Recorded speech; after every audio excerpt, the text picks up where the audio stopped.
ಒಂದು ಮಾತು. ಹುಬ್ಬಳ್ಳಿಯಲ್ಲಿ ವೇದಿಕೆ ಮೇಲೆ ನಿಂತು ಕಿಚ್ಚ ಸುದೀಪ್ ಹೇಳಿದ ಯುದ್ಧದ ಒಂದು ಮಾತು ಮತ್ತೆ ಫ್ಯಾನ್ ವಾರ್ ಕಿಚ್ಚು ಹೊತ್ತಿ ಉರಿಯುವಂತೆ ಮಾಡಿದೆ. ಈ ವೇದಿಕೆ ಮೇಲಿಂದ ಹೇಳ್ತಾ ಇದ್ದೀನಿ, ಯುದ್ಧಕ್ಕೆ ಸಿದ್ಧ. ಹೀಗೆ ಯುದ್ಧಕ್ಕೆ ಸಿದ್ಧ ಅಂತ ಕಿಚ್ಚ ಹೇಳಿದ ಬೆನ್ನಲ್ಲೇ ದರ್ಶನ್ ಪತ್ನಿ ಪರೋಕ್ಷವಾಗಿ ತಿರುಗೇಟು ಕೊಟ್ಟಿದ್ರು. ಇದೀಗ ದರ್ಶನ್ ಪತ್ನಿ ವಿಜಯಲಕ್ಷ್ಮಿಗೆ ಕಿಚ್ಚನ ಫ್ಯಾನ್ಸ್ ಕೌಂಟರ್ ಕೊಟ್ಟಿದ್ದಾರೆ. ಸೋಷಿಯಲ್ ಮೀಡಿಯಾದಲ್ಲಿ ಸಾಲು ಸಾಲು ಪೋಸ್ಟ್ ಮಾಡಿರೋ ಕಿಚ್ಚ ಸುದೀಪ್ ಫ್ಯಾನ್ಸ್ ಹಳೆಯ ಘಟನೆಗಳನ್ನ ಉಲ್ಲೇಖಿಸಿದ್ದಾರೆ. ಈ ಹಿಂದೆ ನಿನ್ನ ಗಂಡ ನಿನಗೆ ಹೊಡೆದಾಗ ನಿನ್ನ ಸಹಾಯಕ್ಕೆ ಬಂದಿದ್ದು ಇದೇ ಸುದೀಪ್ ಅಂತ ಪೋಸ್ಟ್ ಮಾಡಿದ್ದಾರೆ. ಇಂಥ ಸಾಲು ಸಾಲು ಪೋಸ್ಟ್ಗಳು ವೈರಲ್ ಆಗಿದ್ದು ಫ್ಯಾನ್ಸ್ ವಾರ್ ಕಿಚ್ಚು ಹೆಚ್ಚಾಗಿದೆ. ಇದರ ನಡುವೆ ದರ್ಶನ್ ಜೊತೆಗಿರೋ ಫೋಟೋ ಹಂಚಿಕೊಂಡಿರೋ ನಟ ಧನ್ವೀರ್ ಕಾಡಲ್ಲಿ ಎಲ್ಲಾ ಪ್ರಾಣಿ ಇರುತ್ತೆ, ಆದ್ರೆ ಸಿಂಹನೇ ರಾಜ ಅಂತ ಬರ್ಕೊಂಡಿದ್ದಾರೆ. ಮತ್ತೊಂದೆಡೆ ಯುದ್ಧಕ್ಕೆ ಸಿದ್ಧ ಅಂತ ಖಡಕ್ ಡೈಲಾಗ್ ಹೊಡೆದಿದ್ದ ಕಿಚ್ಚ ಸುದೀಪ್ ಸ್ವತಃ ಬಂದು ಪೋಸ್ಟ್ ಮಾಡಿದ್ದಾರೆ. ಆಲ್ ಸೆಟ್ ಅಂತ ಪೋಸ್ಟ್ ಹಾಕಿರುವ ಸುದೀಪ್ 3 ದಿನ ಬಾಕಿ ಇದೆ, ನಿಮ್ಮ ಸ್ಕ್ರೀನ್ ಸೆಲೆಕ್ಟ್ ಮಾಡ್ಕೊಳ್ಳಿ ಅಂತ ಮಾರ್ಕ್ ಚಿತ್ರದ ಪೋಸ್ಟರ್ ಹಂಚಿಕೊಂಡಿದ್ದಾರೆ. ದರ್ಶನ್ ಮತ್ತು ಸುದೀಪ್ ಫ್ಯಾನ್ಸ್ ನಡುವಿನ ಸ್ಟಾರ್ ವಾರ್ ಬೆನ್ನಲ್ಲೇ ತುಪ್ಪದ ಹುಡುಗಿ ನಟಿ ರಾಗಿಣಿ ಪ್ರತಿಕ್ರಿಯಿಸಿದ್ದಾರೆ. ಕನ್ನಡ ಚಿತ್ರರಂಗದಲ್ಲಿ ಮಾತ್ರವಲ್ಲ, ಎಲ್ಲಾ ಕಡೆ ಫ್ಯಾನ್ಸ್ ವಾರ್ ಇದೆ. ಆದರೆ ಸುದೀಪ್ ಮಾತ್ನಲ್ಲಿ ಪರ್ಸನಲ್ ಆಗಿ ಏನೂ ಇರುವುದಿಲ್ಲ ಅಂತ ರಾಗಿಣಿ ಹೇಳಿದ್ದಾರೆ. ನಾನು ಆ್ಯಕ್ಚುಲಿ ನೋಡಿಲ್ಲ, ಸೊ ನಾನು ಕಮೆಂಟ್ ಮಾಡೋಕ್ಕಾಗಲ್ಲ ಅದ್ರ ಬಗ್ಗೆ. But generally I don't think any actor means any personal comments on anybody ಅಂತ. That is my opinion. ನಾವು ಎಲ್ಲರೂ ಸಿನಿಮಾಗಳು ಚೆನ್ನಾಗಾಗಬೇಕು, ನಮ್ಮ ಆಡಿಯನ್ಸಸ್ ಬಂದು ಸಿನಿಮಾ ಥಿಯೇಟ್ರಲ್ಲಿ ನೋಡಬೇಕು ಅಂತ ಅಭಿಪ್ರಾಯ ಬಿಟ್ಟರೆ ಐ ಡೋಂಟ್ ಥಿಂಕ್ ಬೇರೆ ಏನು ಅಭಿಪ್ರಾಯ ಇರುತ್ತೆ. ಮತ್ತೊಂದೆಡೆ ನಾನು ದರ್ಶನ್ ಅಭಿಮಾನಿ, ಆದ್ರೆ ನನಗೆ ಪ್ರಾಬ್ಲಮ್ ಆದಾಗ ಸುದೀಪ್ ಸರ್ ಮಧ್ಯರಾತ್ರಿ ಫೋನ್ ಮಾಡಿ ಕೇರ್ ಮಾಡಿದ್ದಾರೆ. ನನ್ನನ್ನ ಜೈಲಿನಿಂದ ಆಚೆ ಕರೆದುಕೊಂಡು ಬಂದಿದ್ದು ಸುದೀಪ್ ಅವರೇ ಎಂದಿದ್ದಾರೆ. ಹಂಗಿದ್ದಾಗ ನನಗೆ ಒಂದು ಪ್ರಾಬ್ಲಮ್ ಆಗಿತ್ತು ಪರ್ಸ್ನಲಿ, ಏನೋ ಅರಿವು ಅದಾಗಿದ್ದಾಗ ನನ್ನ ಮನೆಗೆ 2 ಗಂಟೆ 3 ಗಂಟೆಗೆಲ್ಲ ಫೋನ್ ಮಾಡಿ ಮಿಡ್ ನೈಟು ಸುದೀಪ್ ಸರ್ ನಮ್ಮ ಹುಡುಗರು ಸೇಫ್ ಆಗಿದ್ದಾರೆ ಅಂತ ಮನೆಗೆ ವಿಷಯ ಕಲಿಸೋರ್ಗು ನಿದ್ದೆ ಮಾಡಿದ್ರು. ಆ ಥರ ಹೇಳಬೇಕು ಅಂದಾಗ ಒಬ್ಬ ದರ್ಶನ್ ಸರ್ ಫ್ಯಾನ್ನ ಕಾಪಾಡಿದ್ದು ಸುದೀಪ್ ಸರ್. ಸೊ ಅವರಿಬ್ಬರು ನನಗೆ ತುಂಬ ಮುಖ್ಯ. ಯುದ್ಧಕ್ಕೆ ಸಿದ್ಧ ಎಂದಿದ್ದ ಕಿಚ್ಚ ಸುದೀಪ್ ಈ ಮಾತು ಹೇಳಿದ್ದು ಮಾತ್ರ ಇಂಥವರಿಗೆ ಅಂತ ಯಾರ ಹೆಸರು ಉಲ್ಲೇಖಿಸಿರಲಿಲ್ಲ. ಆದ್ರೆ ಇದು ಹೇಳಿದ್ದು ದರ್ಶನ್ ಮತ್ತು ಅಭಿಮಾನಿಗಳಿಗೆ ಅಂತ ದರ್ಶನ್ ಫ್ಯಾನ್ಸ್ ಪೇಜ್ಗಳಲ್ಲಿ ಬಿಂಬಿಸಲಾಗಿದೆ. ಈ ಗೊಂದಲದ ನಡುವೆ ಸುದೀಪ್ ಆಪ್ತರಾಗಿರೋ ಚಂದ್ರಚೂಡ್ ಈ ಯುದ್ಧದ ಹೇಳಿಕೆ ಯಾರಿಗೆ ಅನ್ನೋದನ್ನ ಸ್ಪಷ್ಟಪಡಿಸಿದ್ದಾರೆ. ಮತ್ತೊಂದೆಡೆ ಯುದ್ಧಕ್ಕೆ ಸಿದ್ಧ ಅನ್ನೋ ಹೇಳಿಕೆ ಕೊಟ್ಟಾಗ ನಾನು ಸುದೀಪ್ ಅಣ್ಣನ ಜೊತೆಗಿದ್ದೆ. ಈ ಹೇಳಿಕೆ ಯಾವುದೇ ನಟರ ಬಗ್ಗೆ ನೀಡಿಲ್ಲ, ಸಿನಿಮಾ ಪೈರಸಿ ಮಾಡುವವರ ವಿರುದ್ಧ ಕೊಟ್ಟ ಹೇಳಿಕೆ ಅಂತ ಸುದೀಪ್ ಆಪ್ತ ರಾಜು ಗೌಡ ಉತ್ತರಿಸಿದ್ದಾರೆ. ಅತ್ಯಂತ ವ್ಯವಸ್ಥಿತವಾದ ಒಂದು ಮಾಫಿಯಾ ತರ, ಒಂದು ಲಾಬಿ ತರ, ಒಂದು ಭಯೋತ್ಪಾದಕರ ತರ, ಸಿನಿಮಾ ಜಗತ್ತಿನ ಭಯೋತ್ಪಾದಕರ ತರ ವರ್ತಿಸುತ್ತೆ. ಆ ಪಡೆಯ ವಿರುದ್ಧ ಕಿಚ್ಚ ಸುದೀಪ್ ಅವರಿರಲಿ, ಬೇರೆ ಯಾರೇ ಸ್ಟಾರ್ಗಳಿರಲಿ, ಬೇರೆ ಯಾವುದೇ ಸಿನಿಮಾ ಇರಲಿ, ಎಲ್ಲರೂ ಕೂಡ ಯುದ್ಧ ಮಾಡಬೇಕಾದಂಥ ಅನಿವಾರ್ಯತೆ ಇವತ್ತಿಗೆ ಸೃಷ್ಟಿಯಾಗಿದೆ. ಅಣ್ಣ ಯುದ್ಧಕ್ಕಂದ್ರೆ ನೀವು ಒಂದು ತಿಳ್ಕೊಂಡಿರ್ಬೋದು, ಯುದ್ಧಕ್ಕೆ ಅಣ್ಣ ಅಂತಂದ್ರೆ ನಾವೆಲ್ಲರೂ ಸೇರಿ ಯುದ್ಧಕ್ಕೆ ರೆಡಿ ಆಗಬೇಕಾಗಿದೆ, ಯುದ್ಧಕ್ಕೆ ಸಿದ್ಧರಾಗಿವೆ, ಮಾತಿಗೂ ಬದ್ಧರಿದ್ದೀವಿ ಅಂತ ವರ್ಡ್ ಯಾಕೆ ಉಪಯೋಗಿಸಿದ್ರು ಅಂತಂದ್ರೆ ಯಾರೊಬ್ಬರು ಸ್ಟಾರ್ ನಟರ ವಿರುದ್ಧನೂ ಅಣ್ಣ ಯಾವುದೂ ಹೇಳಿಕೆಯನ್ನು ಕೊಟ್ಟಿಲ್ಲ. ಮಗಳ ಭವಿಷ್ಯಕ್ಕೆ ಬೆನ್ನೆಲುಬಾಗಿ ನಿಲ್ಲಬೇಕಿದ್ದ ಅಪ್ಪನಿಂದಲೇ ಹತ್ಯೆಯಾದ ಗರ್ಭಿಣಿ ಮಗಳು ಮಾನ್ಯಾಳ ಅಂತ್ಯಕ್ರಿಯೆ ನೆರವೇರಿದೆ. ಹುಬ್ಬಳ್ಳಿಯ ಇನಾಮ್ ವೀರಾಪುರ ಬಳಿ ಮಾನ್ಯ ಅಂತ್ಯಕ್ರಿಯೆ ನಡೆದಿದ್ದು, ಪತ್ನಿ ಚಿತೆಗೆ ಪತಿ ವಿವೇಕಾನಂದ ಅಗ್ನಿಸ್ಪರ್ಶ ಮಾಡಿದ್ದಾರೆ. ಆದರೆ ಗರ್ಭಿಣಿ ಮಗಳ ಅಂತಿಮ ದರ್ಶನಕ್ಕೂ ಬಾರದೆ ಮಾನ್ಯ ಕುಟುಂಬ ದೂರ ಉಳಿದಿದೆ. ಅಂತರ್ಜಾತಿ ಮದುವೆಯಾಗಿದ್ದ ಮಗಳ ವಿರುದ್ಧ ಸತತ 7 ತಿಂಗಳಿಂದ ಮನಸ್ಸಲ್ಲೇ ದ್ವೇಷ ಕುದಿಯುತ್ತಿದ್ದ ಕ್ರೂರಿ ತಂದೆ ಪ್ರಕಾಶ್ ಗೌಡ ಪಾಟೀಲ್ ಮತ್ತು ಇತರರು ದಲಿತ ಯುವಕನನ್ನ ಮದುವೆಯಾದ ಕಾರಣಕ್ಕೆ 6 ತಿಂಗಳು ಗರ್ಭಿಣಿ ಪುತ್ರಿಯ ಮರ್ಯಾದೆ ಹತ್ಯೆ ಮಾಡಿದ ತಂದೆ ಪ್ರಕಾಶ್ ಗೌಡ ಪಾಟೀಲ್ ಸೇರಿ 3ರನ್ನ ಪೊಲೀಸರು ಬಂಧಿಸಿದ್ದಾರೆ. ಯುವತಿ ತಂದೆ ಪ್ರಕಾಶ್ ಗೌಡ ಪಾಟೀಲ್ ಜೊತೆಗೆ ಸಾಥ್ ನೀಡಿದ ಈರಣ್ಣಗೌಡ, ಅರುಣ್ ಗೌಡ ಬಂಧಿಸಲಾಗಿದೆ. ಇನ್ನು ಗರ್ಭಿಣಿ ಪುತ್ರಿಯ ಮರ್ಯಾದೆ ಹತ್ಯೆ ಮಾಡಿದ ಕಟುಕರಿಂದ ನಮಗೆ ಜೀವಹಾನಿ ಇದೆ, ನಮ್ಮ ಕುಟುಂಬಕ್ಕೆ ರಕ್ಷಣೆ ನೀಡಬೇಕು ಅಂತ ಆಗ್ರಹಿಸಲಾಗಿದೆ. ಪಾಕಿಸ್ತಾನಕ್ಕೆ ಭಾರತದ ನೌಕಾಪಡೆ ರಹಸ್ಯ ಮಾಹಿತಿಯನ್ನ ರವಾನಿಸಿದ್ದ ಪ್ರಕರಣದಲ್ಲಿ ಉಡುಪಿಯ ಮಲ್ಪೆ ಪೊಲೀಸರಿಂದ ಮತ್ತೋರ್ವ ಆರೋಪಿಯನ್ನ ಬಂಧಿಸಲಾಗಿದೆ.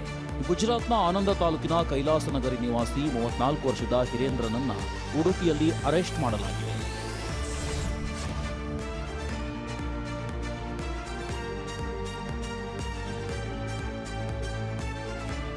ಇಡೀ ಚಾಮರಾಜನಗರ ಮೈಸೂರು ಗಡಿ ಭಾಗವನ್ನೇ ನಡುಗಿಸುತ್ತಿರೋ ಹುಲಿಗಳು ಕಲ್ಲಿನ ಕ್ವಾರಿಯಲ್ಲಿ ಹಾಯಾಗಿ ಮಲಗಿರೋ ಈ ದೃಶ್ಯ ನೋಡಿ.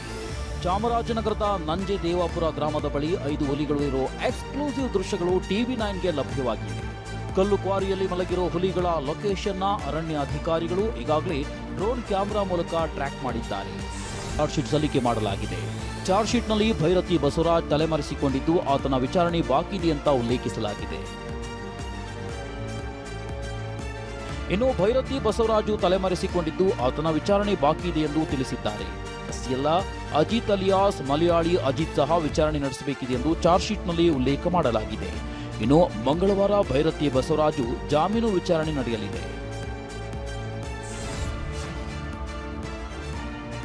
ನಕಲಿ ಸ್ಟಾಂಪ್ ಪೇಪರ್ ಹಗರಣ ಮತ್ತು ರಘುನಾಥ್ ಕೊಲೆ ಕೇಸ್ನಲ್ಲಿ ಟಿಟಿಡಿ ಮಾಜಿ ಅಧ್ಯಕ್ಷ ಹಾಗೂ ಮಾಜಿ ಸಂಸದ ಆದಿಕೇಶವಲು ನಾಯ್ಡು ಪುತ್ರ ಶ್ರೀನಿವಾಸ್ ನಾಯ್ಡು ಮತ್ತು ಪುತ್ರಿ ಕಲ್ಪಜಾಳನ್ನ ಸಿಬಿಐ ವಶಕ್ಕೆ ಪಡೆದಿದೆ. ಇನ್ನು ಸಾಕ್ಷಿನಾಶ ಆರೋಪದಲ್ಲಿ ಡಿವೈಎಸ್ಪಿ ಮೋಹನ್ ರನ್ನು ಸಹ ಸಿಬಿಐ ವಶಕ್ಕೆ ಪಡೆದಿದೆ. 2019ರಲ್ಲಿ ಬೆಂಗಳೂರಿನ HAL ಠಾಣಾ ವ್ಯಾಪ್ತಿಯಲ್ಲಿರುವ ಗೆಸ್ಟ್ ಹೌಸ್ನಲ್ಲಿ ರಘುನಾಥ್ ಮೃತದೇಹ ನೇಣು ಬಿಗಿದ ಸ್ಥಿತಿಯಲ್ಲಿ ಪತ್ತೆಯಾಗಿತ್ತು. ರಘುನಾಥ್ ಸಾವಿಗೂ ಮುನ್ನ ಆಸ್ತಿಯನ್ನ ತಮ್ಮ ಹೆಸರಿಗೆ ಮಾರಿದ ರೀತಿ ದಾಖಲೆ ಸೃಷ್ಟಿ ಮಾಡಲಾಗಿತ್ತು. ಆಸ್ತಿಗಾಗಿ ರಘುನಾಥ್ರನ್ನ ಕೊಲೆ ಮಾಡಲಾಗಿದೆ, ನಕಲಿ ಸ್ಟಾಂಪ್ ಪೇಪರ್ ಸೃಷ್ಟಿ ಮಾಡಲಾಗಿದೆ ಅಂತ ರಘುನಾಥ್ ಪತ್ನಿ ಮಂಜುಳಾ ಆರೋಪ ಮಾಡಿದ್ರು. ಮೊದಲಿಗೆ ಪ್ರಕರಣದ ತನಿಖೆಯನ್ನ SITಗೆ ನೀಡಲಾಗಿತ್ತು. ನಂತರ ಈ ಪ್ರಕರಣವನ್ನ ಸಿಬಿಐಗೆ ನೀಡಿ ಹೈಕೋರ್ಟ್ ಆದೇಶಿಸಿತ್ತು. ಗೃಹಲಕ್ಷ್ಮಿಯರಿಗೆ ರಾಜ್ಯ ಸರ್ಕಾರ ಗುಡ್ ನ್ಯೂಸ್ ನೀಡಿದೆ. ಇಂದಿನಿಂದ ಗೃಹಲಕ್ಷ್ಮಿಯರ ಖಾತೆಗೆ ಹಣ ಜಮೆಯಾಗಲಿದೆ. ರಾಜ್ಯದ 1.26 ಕೋಟಿ ಮಹಿಳೆಯರ ಖಾತೆಗೆ ಹಣ ಜಮೆಯಾಗಲಿದೆ. ಶನಿವಾರದೊಳಗೆ 24ನೇ ಕಂತಿನ ಹಣ ಬಿಡುಗಡೆಯಾಗಲಿದೆ. ಇನ್ನು ಫೆಬ್ರವರಿ ಮಾರ್ಚ್ ಹಣದ ಬಗ್ಗೆ ಸಚಿವೆ ಲಕ್ಷ್ಮಿ ಹೆಬ್ಬಾಳ್ಕರ್ ಯಾವುದೇ ಸ್ಪಷ್ಟನೆ ನೀಡಿಲ್ಲ.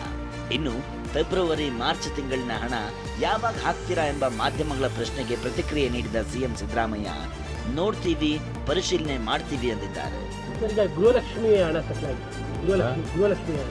ಇಲ್ಲ, ಫೆಬ್ರವರಿ ಮಾರ್ಚ್ ಬಿಡುಗಡೆ ಆಗಿಲ್ಲ. ನೋಡ್ತೀವಿ, ಪರಿಶೀಲನೆ ಮಾಡ್ತೀವಿ. ನ್ಯಾಷನಲ್ ಹೆರಾಲ್ಡ್ ಕೇಸ್ನಲ್ಲಿ ಗಾಂಧಿ ಕುಟುಂಬಕ್ಕೆ ಮತ್ತೆ ನೋಟಿಸ್ ನೀಡಲಾಗಿದೆ. ಲೋಕಸಭೆ ವಿಪಕ್ಷ ನಾಯಕ ರಾಹುಲ್ ಗಾಂಧಿ, ಕಾಂಗ್ರೆಸ್ ಅಧಿನಾಯಕಿ ಸೋನಿಯಾ ಗಾಂಧಿ ಸೇರಿ ಇತರರಿಗೆ ದೆಹಲಿ ಹೈಕೋರ್ಟ್ ನೋಟಿಸ್ ಜಾರಿ ಮಾಡಿದೆ. ಇಡಿ ಸಲ್ಲಿಸಿದ ಆರೋಪ ಪಟ್ಟಿ ಪರಿಗಣಿಸಲು ದೆಹಲಿಯ ರೋಸ್ ಅವೆನ್ಯೂ ಕೋರ್ಟ್ ನಿರಾಕರಿಸಿತ್ತು. ವಿಚಾರಣಾ ನ್ಯಾಯಾಲಯದ ಆದೇಶ ಪ್ರಶ್ನಿಸಿ ಇಡಿ ದೆಹಲಿ ಹೈಕೋರ್ಟ್ಗೆ ಮೇಲ್ಮನವಿ ಸಲ್ಲಿಸಿತ್ತು. ಇಡಿ ಸಲ್ಲಿಸಿದ ಅರ್ಜಿ ವಿಚಾರಣೆ ನಡೆಸಿದ ಹೈಕೋರ್ಟ್ ನೋಟಿಸ್ ನೀಡಿ ಮಾರ್ಚ್ 12ಕ್ಕೆ ವಿಚಾರಣೆ ಮುಂದೂಡಿದೆ. ಆರ್ಎಸ್ಎಸ್ ಮುಖ್ಯಸ್ಥ ಮೋಹನ್ ಭಾಗವತ್ ಭಾರತ ಹಿಂದೂ ರಾಷ್ಟ್ರ ಅನ್ನುವುದಕ್ಕೆ ಸಂವಿಧಾನದ ಅನುಮೋದನೆ ಬೇಕಿಲ್ಲ ಅಂದಿದ್ದಾರೆ. ಆರ್ಎಸ್ಎಸ್ ಹಿಂದುತ್ವದ ಸಿದ್ಧಾಂತವನ್ನ ನಂಬುತ್ತದೆ. ಭಾರತವನ್ನ ಹಿಂದೂ ರಾಷ್ಟ್ರ ಮಾಡಲು ಸಂಸತ್ ಕಾನೂನಿಗೆ ತಿದ್ದುಪಡಿ ಮಾಡುತ್ತೋ ಬಿಡುತ್ತೋ ಅನ್ನೋದಕ್ಕೆ ಆರ್ಎಸ್ಎಸ್ ಹೆಚ್ಚಿನ ಮಹತ್ವ ನೀಡಲ್ಲ ಅಂದಿದ್ದಾರೆ. हिंदुस्तान हिंदू राष्ट्र है. कभी मन में आया संसद के कि बदलो और उसमें शब्द डालो, वो डालेंगे, नहीं डालेंगे वो भी ठीक है. को कुछ उस शब्द से मतलब नहीं है, क्योंकि हम हिंदू है, हमारा हिंदू राष्ट्र है, ये सत्य है. कि पोथी में लिखा होगा नहीं लिखा होगा, जो है सो है. ಆರ್ಎಸ್ಎಸ್ ಸಿದ್ಧಾಂತವನ್ನ ಸಮರ್ಥಿಸಿಕೊಂಡಿರುವ ಮೋಹನ್ ಭಾಗವತ್ಗೆ ಕಾಂಗ್ರೆಸ್ ತಿರುಗೇಟು ನೀಡಿದೆ. ಸರ್ದಾರ್ ಪಟೇಲ್ ಆರ್ಎಸ್ಎಸ್ ಅನ್ನ ರಹಸ್ಯ ಸಮಾಜ ಅಂತ ಕರೆದು ನಿಷೇಧಿಸಿದ್ದು. ಸಂವಿಧಾನ ಅಂಗೀಕಾರದ ಬಳಿಕ ಆರ್ಎಸ್ಎಸ್ ನಾಯಕರು ದೆಹಲಿಯಲ್ಲಿ ಗಾಂಧೀಜಿ, ಸರ್ದಾರ್ ಪಟೇಲ್, ಅಂಬೇಡ್ಕರ್, ನೆಹರು ಪ್ರತಿಕೃತಿಗಳನ್ನ ಸುಟ್ಟಿದ್ರು.